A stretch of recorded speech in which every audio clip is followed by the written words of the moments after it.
the Cybersecurity and Compliance Podcast with Craig Petronella. Learn about the most current IT security threats in ransomware, phishing, business email compromise, cybercrime tactics, cyber heist schemes, social engineering scams, as well as hints and tips from leading professionals to help you prevent hackers from penetrating your network and dropping ransomware or malware payloads. This podcast will arm you with the best info to defend your network against the latest cyber crimes. Don't forget to like and subscribe. And now, here's your host, Craig Petronella. Hey, everybody. Welcome to another episode here of Cybersecurity with Craig Petronella. Obviously, I have my boss and friend, Craig Petronella. We're going to try a new format here, I think. Me and Craig have been talking a lot about breaches and how things happened. Obviously, here at the cybersecurity company, we focus more on a defensive approach. And so what we're going to try doing here in these next follow-up episodes is we are going to be analyzing breaches, things that have happened recently, looking at them under a microscope and seeing how, obviously hindsight is 2020, but what could have been implemented to prevent things like that. Hopefully you guys will have some great takeaways from that, and hopefully you guys will learn. So today, Craig thought it'd be a great idea to talk about the Bitfinex, which is a huge security breach. I think they took, at the time, it was $71 million in crypto, but now that is worth $4.5 billion because this happened a while ago. Craig, give us a little executive summary of what happened with Bitfinex and why this is important to cover. Sure. So Bitfinex was a popular cryptocurrency exchange where people would buy, sell, trade Bitcoin and other cryptocurrencies. And back in 2016, they suffered a hack of approximately 120,000 Bitcoins stolen. And we wanted to bring you up to speed of what happened with that hack because obviously 2016 is a long time ago, right? We're in 2024 now. So why are we talking about this now? Well, back last year, around August of 2023, Special Agent IRS, as well as a team effort with the FBI, because the blockchain and distributed ledger technology is all public record, they were able to analyze and trace the crypto that was stolen. And they basically traced it down to a couple in New York. Heather Morgan and how do you say the name? Isla Lichtenstein? Something like that. Yeah. So they traced it down to those are the folks that stole it. Like Blake said, it was about $4.5 billion worth roughly on August 3rd of 2023 with Bitcoin's recent rise of about 57K per coin. I'm sure that's a lot more now. The point is that we wanted to kind of take a different perspective on giving you guys more insights from a crypto and cybersecurity forensic lens opposed to just kind of giving you highlights and news, because we were talking and basically concluded that you guys are probably getting the news already. We like to give our take on the news, but I thought and Blake thought it would be interesting to kind of see if we dove a little bit deeper into the depths of how we would view from a forensic lens and from a cybersecurity and in this case a crypto lens around what happened, who suffered, why did what is our take on it, what could you do as a consumer to protect yourself, all that fun stuff. So basically these guys got caught because, like I said, all the crypto trading is on blockchain, which you can't fudge or fake. It's all immutable. And anybody that uses cryptocurrency for cybercrime, your days are numbered because they will find out where the breadcrumbs lead to.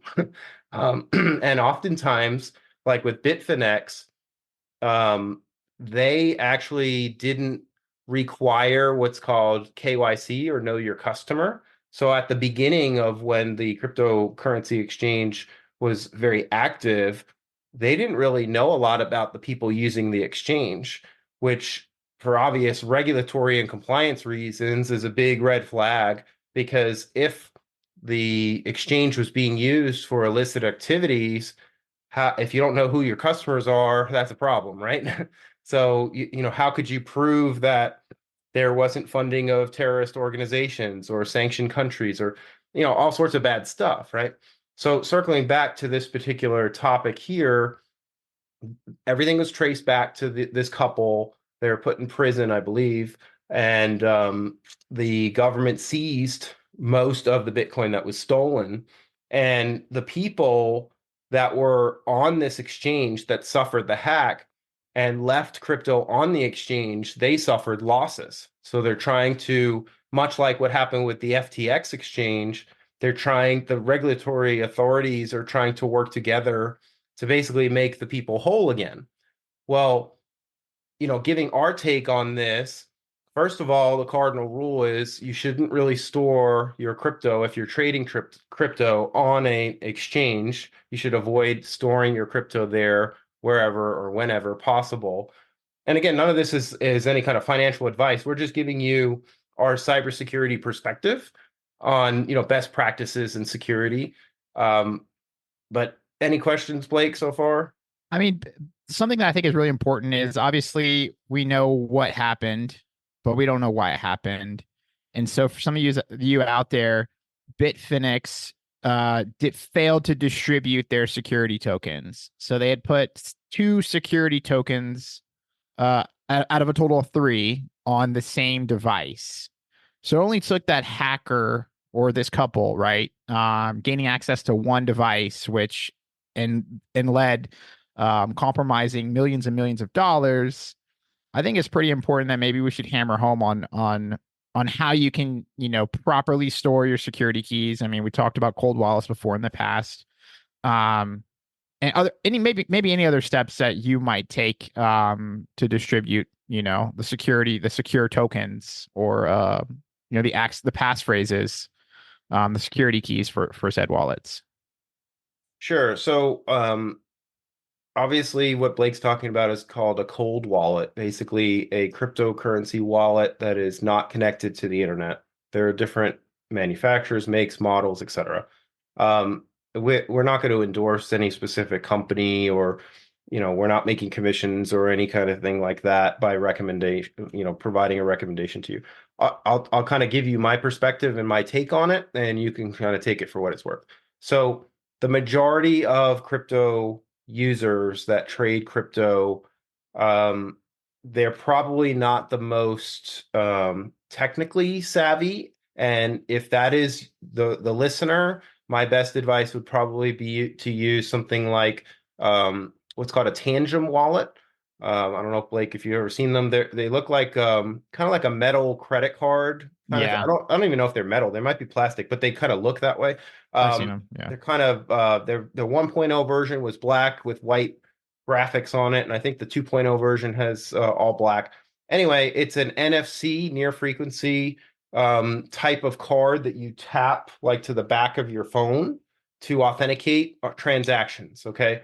Now, there has been speculation and some concern about this particular Tangent wallet and company, because here's the deal, folks. When you are putting your money on or crypto on a cold wallet, you do have to have some kind of trust with that vendor, right? And I don't know about you, Blake, but you may have heard about the recent stories with Ledger. Ledger is another, make and manufacturer of a crypto wallet. The problem with Ledger recently has been with their communication around, they were trying to, I think they were trying to do something good by giving users that use Ledger devices a way to recover their seed phrase if they were to use it. So they launched this like recovery service, but it spooked a lot of people because of the way they went about communicating the launch. And basically they lost a lot of trust in the community because people thought that, hey, if they can recover wallets for people for a fee, they must have access to my private key. And that spooked a lot of people, including myself.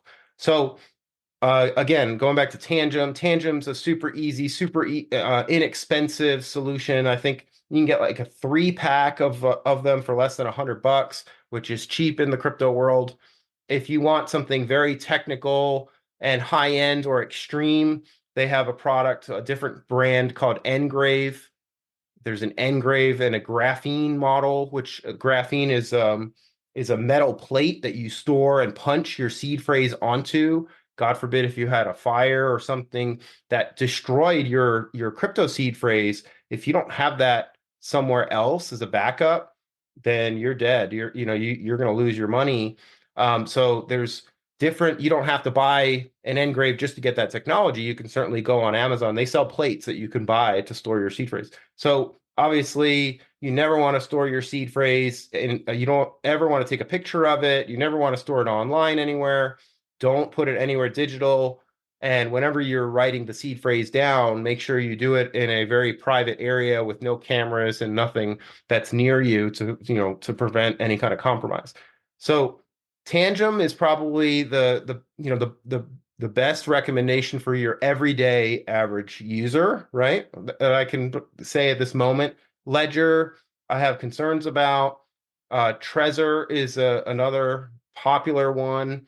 There's some limitations. If I had to kind of give my take on it, I would probably choose a Trezor based on the climate over a Ledger at this very moment. That's just my opinion. I have a Trezor. I have multiple wallets. Part of what I do is I vet and test all different security products and tools. I had some issues with the Trezor Model T with the touchscreen. It was kind of finicky to me, in my opinion. The Tangem I've used, I like it.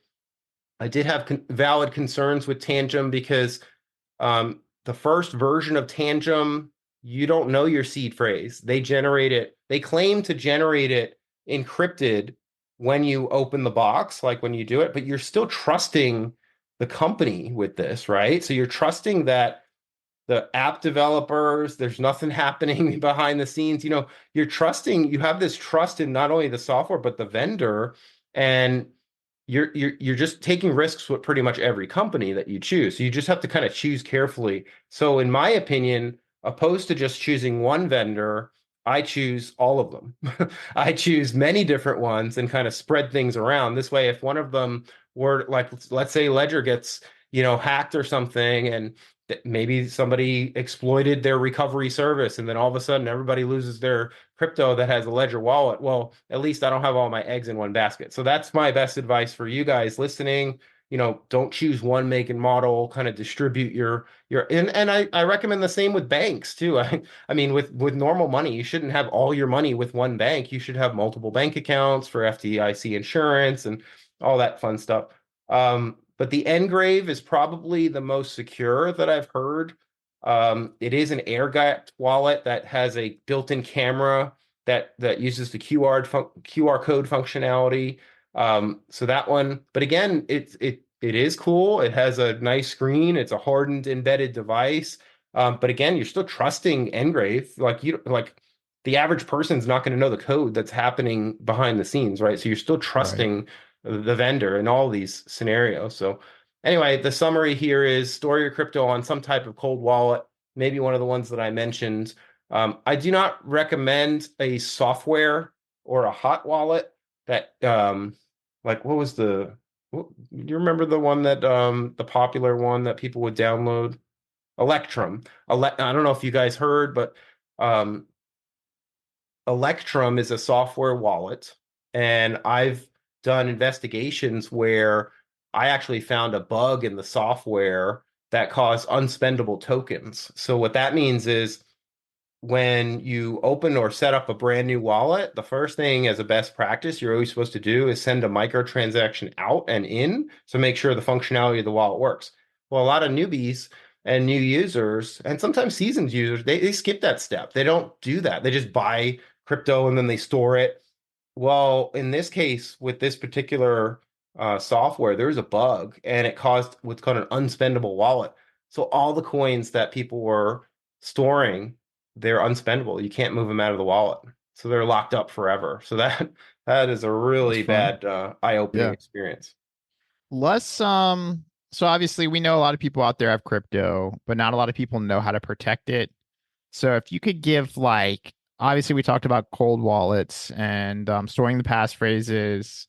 If you could give top 5 maybe takeaways to our listeners here's things you need to make sure you've put in layers, right? We always talk about cybersecurity in layers, like the onion, right? Um, if you could give them 5 different things that they could use to take away, um, obviously we know like about, using a secure platform, stay away from shady crypto exchanges, take your crypto off the exchange, bring it into the cold wallet. Obviously don't use 12345 as your password. um, something, of course, enabling 2FA. But beyond that, what else would you recommend? Well, at first you have to check your rules and regulations of your country, right? So in certain countries, like in our country in America, you have to use a KYC enabled exchange, and you have to go through that process of proving your identity and working with the exchange.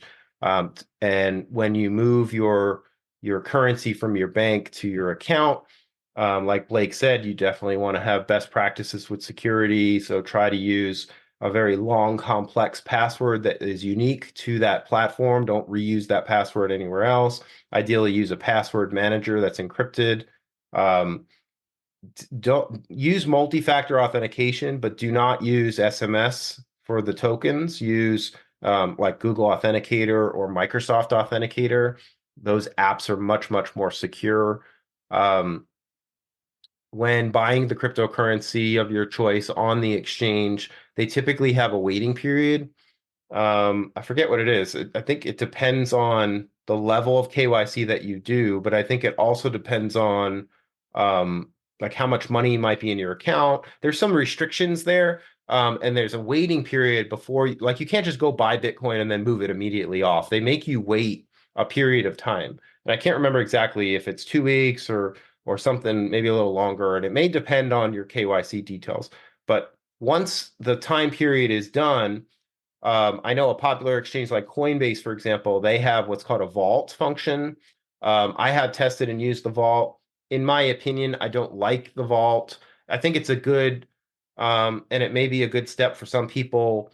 But basically, what it does is it locks up your crypto in a secure area called a vault, where you have to do not just multi-factor like to your Google Authenticator, but then you have to have a second factor to your email, and then you have to have another email address that's not your main email. You have to do another token there, and then you have to wait 24 or 48 hours before, and you have to re-authenticate all that stuff again, and then you can get your crypto out. So, I mean, in my opinion, a cold wallet is much better. It gives you more Definitely. control.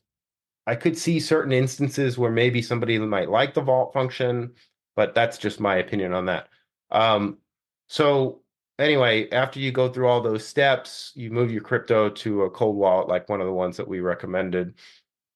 And then when you do that, though, you have to really study the process around how to properly transfer that. Because if you make a mistake when you're moving it from Coinbase, for example, to Tangem, if you type something wrong or you've got malware on your device and they kind of middleman attack and intercept, you're subject to losing that transfer, and there's nobody that can Right. help you.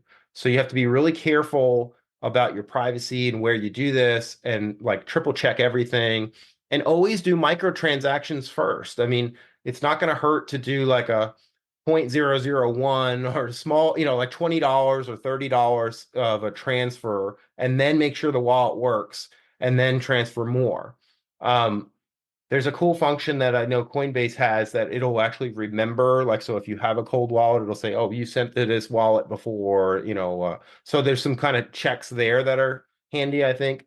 I think also it's good to have multiple exchange accounts so that if there was an issue, I know that in the past in 2021, when things got crazy, there were some issues with exchanges getting overloaded and things like that. So you never want to be stuck in a position where you just can't, either sell or get out if you want to sell or transfer, and you're stuck. So you always want to have multiple options. So again, like I said before, multiple exchanges are good. Um, Making sure you leverage, like Blake said, the layers. You want to have good antivirus software. You want to have good what's called EDR or more modern antivirus that has heuristical and AI-based scanning tools. We have some different layers in our stack that we recommend. You want to have XDR ideally on your network to make sure that there's nothing. You basically have to do like a lot of prerequisite layered cybersecurity to kind of get yourself up to security standard before you should attempt any of this stuff. Because if you skip all that, it's kind of like flying blind, and then if you're in trouble, then you got a big problem. So it's better to have a lot of these layers in place as foundational.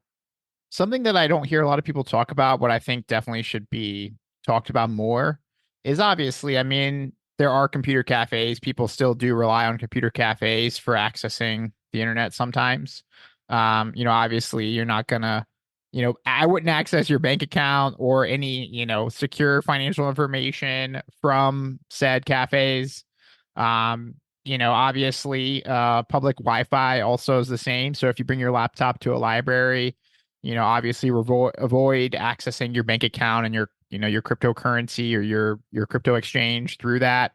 And something that I don't really hear a lot of people talk about is obviously we a lot to think about, obviously people who are considered and who are keeping crypto or preserving crypto for the long period of time. Like we're bullish and we're holding, right? Most of us. But something that I've never really heard anybody talk about is, let's just say, for example, something happens to you, obviously making sure that wealth gets transferred, to your children or your family. Yeah, so Like, those are good. So I'll touch on both of those real quick before you go on more depth. So the first one, the reason why you don't want to do crypto trading or bank account work in a cafe or an airport or a busy area is because hackers have been known to um, transmit fake cell towers and fake Wi-Fi networks that mimic what you think is real. So, like, let's say you're at Starbucks and Starbucks has a Starbucks guest network. Hackers are known to set up their own network that broadcasts the same name and get you to join their network instead of the real Starbucks network. And the reason why that's bad is once you join their network, they can then run penetration tools and hacker sniffing tools to then sniff out your transmissions and your communications. So this is why you want to use encryption like keystroke encryption and VPNs, and ideally not connect to one of those networks. You want to connect to a private network like your cell phone provider or a business VPN or something that you can control. Because in the event that a hacker is still on the network, that makes it much harder for them to penetrate through those layers, right? So that's why you don't want to do those things unless you have those additional safeguards and layers in place. And then it's still risky, but the more layers you have on, then the less likely you are to get hacked, and the more the hacker has to work harder to get to you. So your mileage may vary, but the point is the more layers you have in place, the better protection that you have. And then moving on to the other point around crypto and your family and your spouse is absolutely valid points. The nice thing about Tangem and other cold wallet solutions is, I don't know if you know this, but let's say you have a ledger device, a cold wallet, and you can actually take a different brand cold wallet and clone that ledger device. Did you know that? I didn't. So No. you can take a ledger that, let's say, has a 12 or 24 word seed phrase, which is a BIP 39 standard seed phrase, right? You can take that wallet, those 12 words, and I can buy the new Tangem 2.0 does support seed phrases.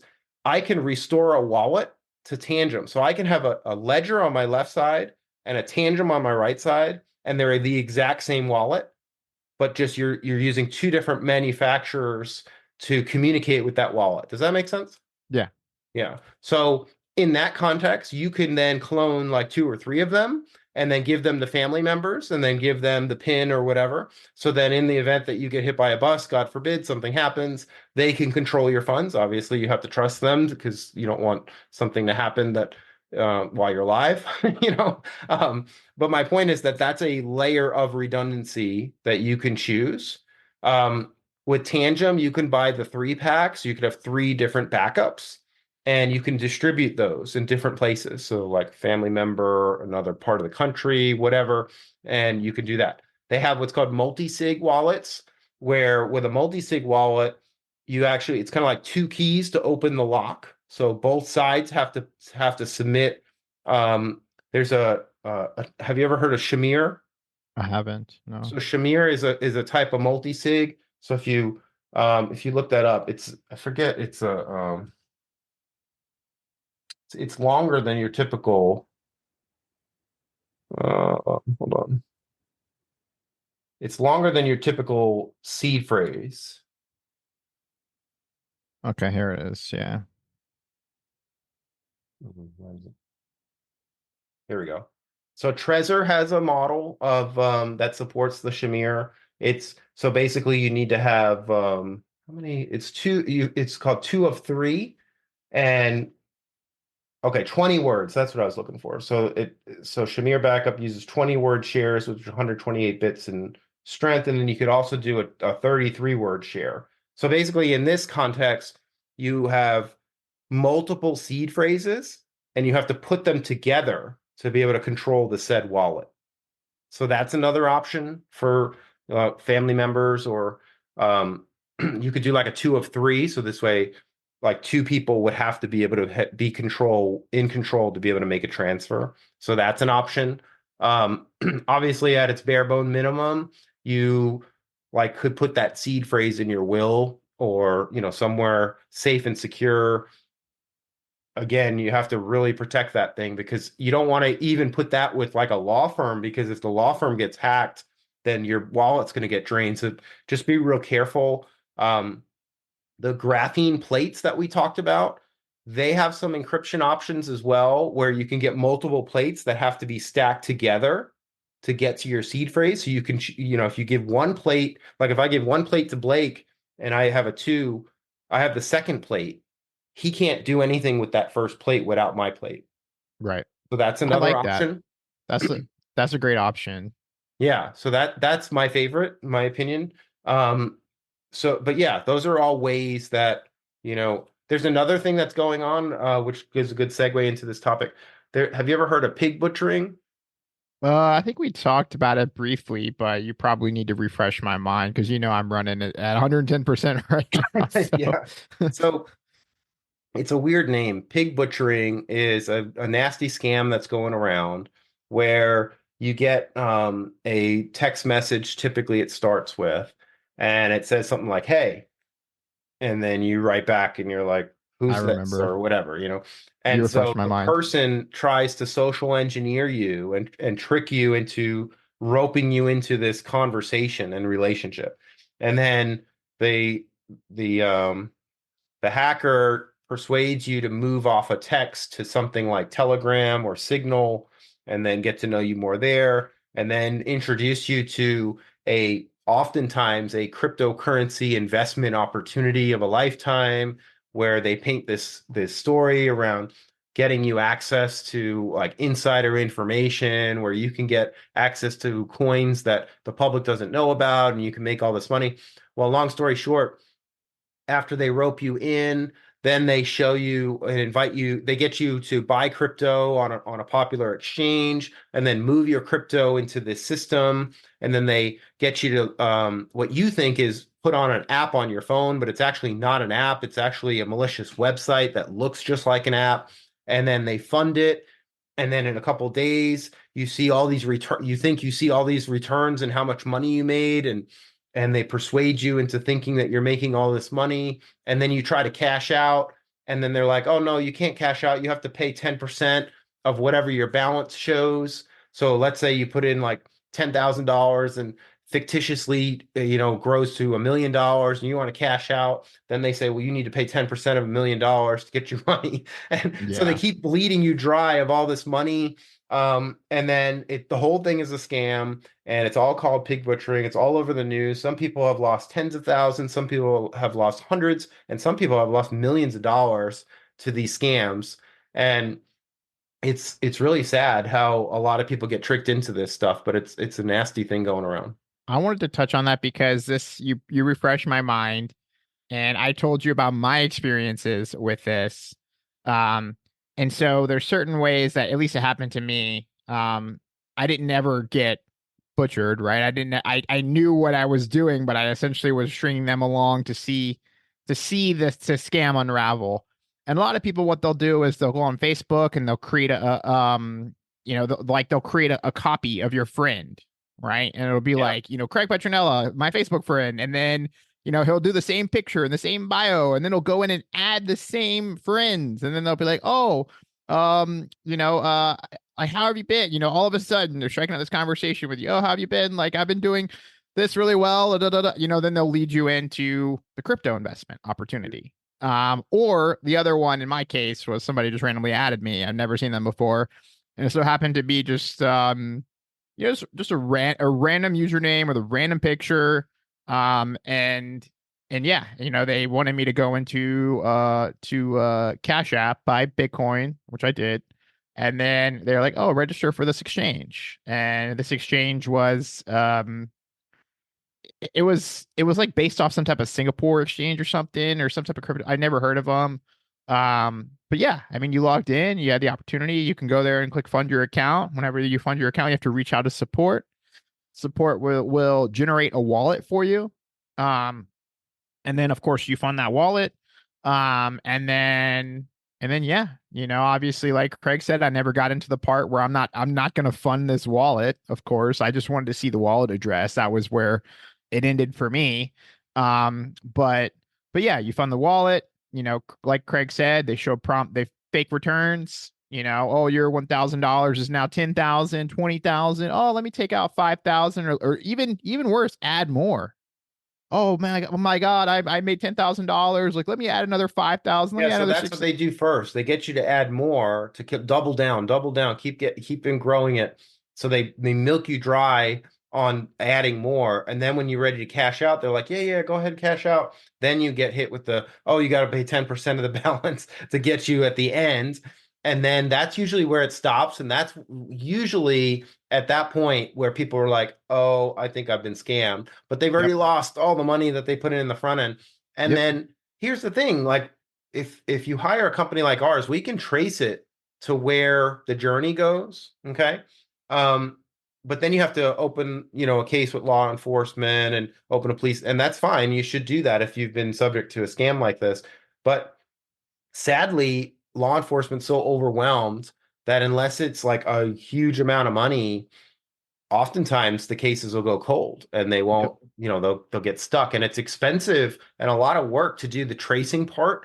Um, but not only that, but to actually get law enforcement to take these guys. So the reason why these ransomware groups and cybercrime gangs and when the money gets so high where it's like millions or billions of dollars, that's when IRS, special agents, FBI, because they want to take them down because the money is so much. That's where they put so much effort towards it and they take them down. So it's not that it's oftentimes, especially with blockchain technology and how it's all on the ledger, it's not that it can't be traced. It's that it's so much work for those little, it's sad to say, but the little amount, like the $10,000 scam, it's just so much work. It often is just, too much for law enforcement.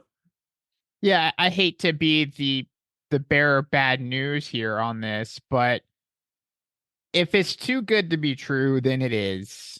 I mean, that's just rule number one. Yep. If your family member, if your grandma who's 67 years old somehow becomes a crypto trading specialist, oh, I made $20 million trading. You know what I mean? Like, come on, guys. Like, So I hope. here's the other thing that I thought of too. When I was talking about wallets, you definitely want to use multiple wallets if you're going to mess with crypto and either hold it or whatever.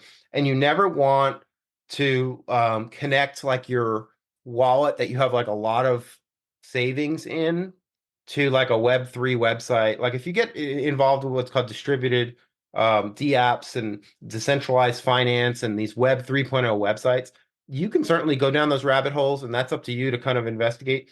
But get something like a Tangem or a Trezor or one of these wallets that we talked about, and put just a really small amount of crypto to mess with that stuff. Like never connect like your life savings wallet. to that, because there was an issue. I can't remember. Did you see the one where they connected to a Web3? They connected their main wallet to a Web3 website. Oh, it was a drainer script. Did you see that? That was like a few months ago now. There I was a don't think drainer so. script. I want to say it was with Ledger. Let me confirm that before we say that live here. Yeah, I have a ledger, and yeah, I don't keep a lot of crypto. Yeah, it Um was Ledger. Sorry.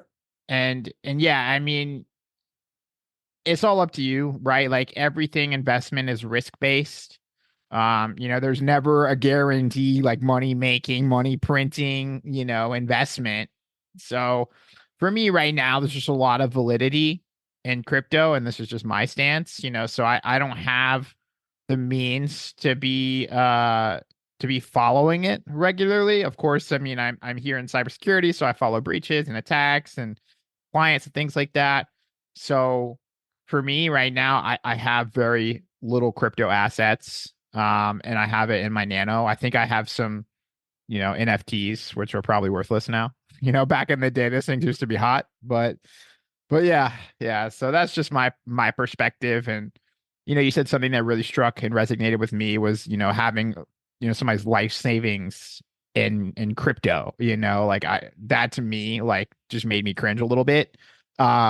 Because I personally don't think, and again, this is not investment or financial advice. I don't think you should put your life savings into anything, distribute it. And even from an investment perspective, I am one of those guys that uses a lot of ETFs just because, again, I don't have time to manage it.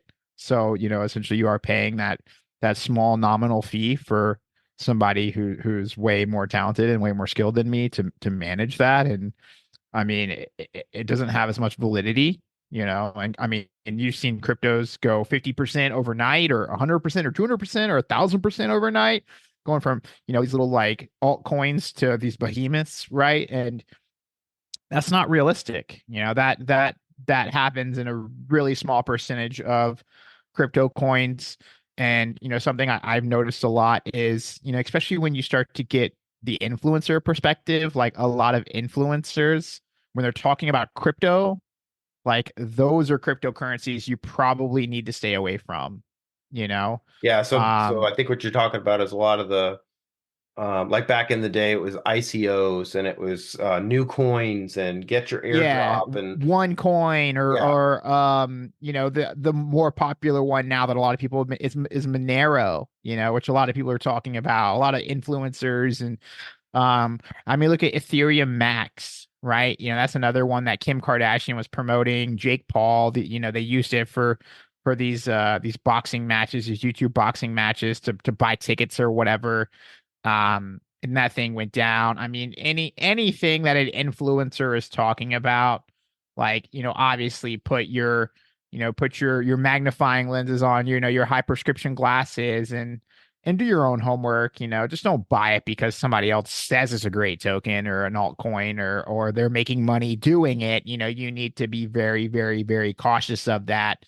Um, because the last thing that somebody would do is if they're making a shit ton of money doing it is promote it, right? That doesn't seem to be the smart thing to do. Like, hey, if I've got a money printer here, the last thing I'm gonna do is in my garage, I'm gonna leave my garage door open with my money printer so everybody knows I'm printing money, you know what I mean?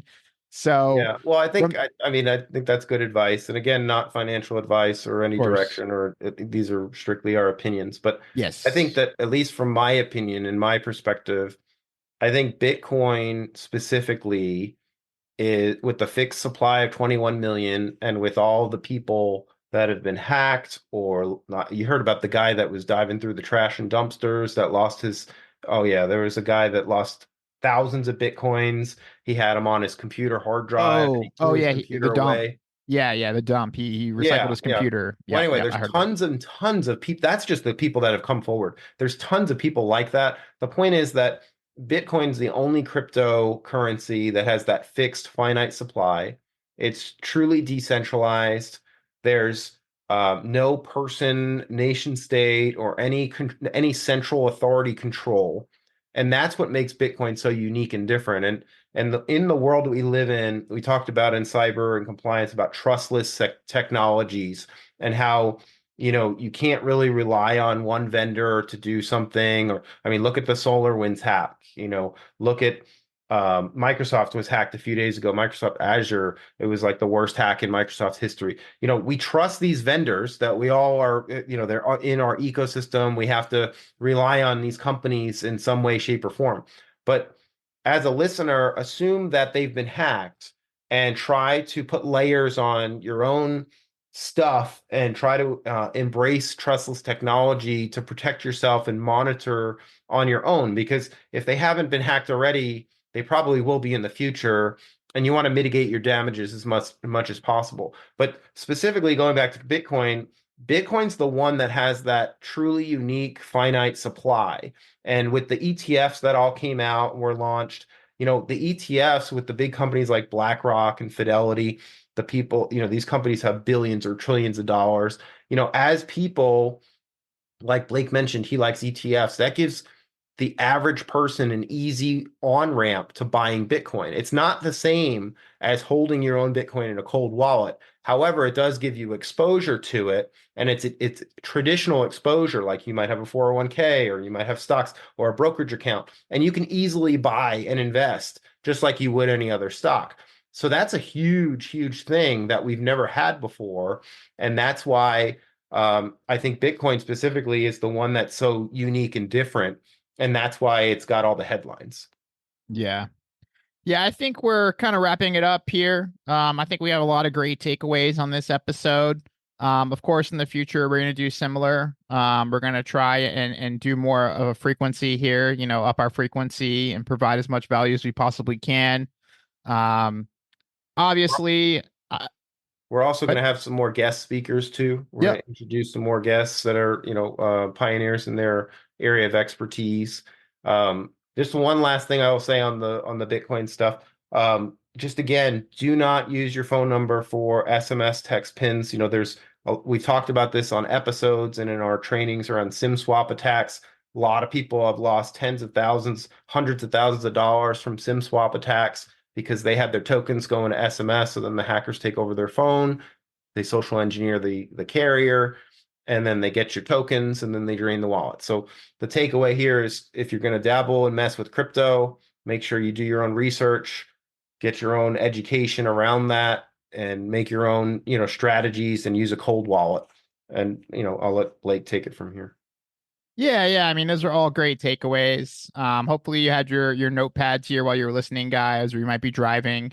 Yeah, we're going to save some more great information for our next podcast. Obviously, I'm Blake Ray. This is Craig Petronella. We both work, obviously, at Petronella, cybersecurity and digital forensics. You can reach us online, petronellatech.com. I'm here.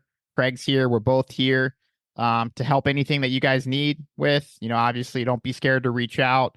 I happily talk to a lot of customers. I know Craig does as well. We are here for you. Don't feel like you're doing this by yourself. If there's anything at all you need, don't be ashamed to reach out. And until next time, we'll see you on the next one. Thanks, guys. Thanks for listening to the Cybersecurity and Compliance Podcast with Craig Petronella. For other episodes and more information, visit petronellatech.com. Also visit our other websites, compliancearmor.com and blockchainsecurity.com. Don't forget to like and subscribe. Thanks for listening, and stay secure.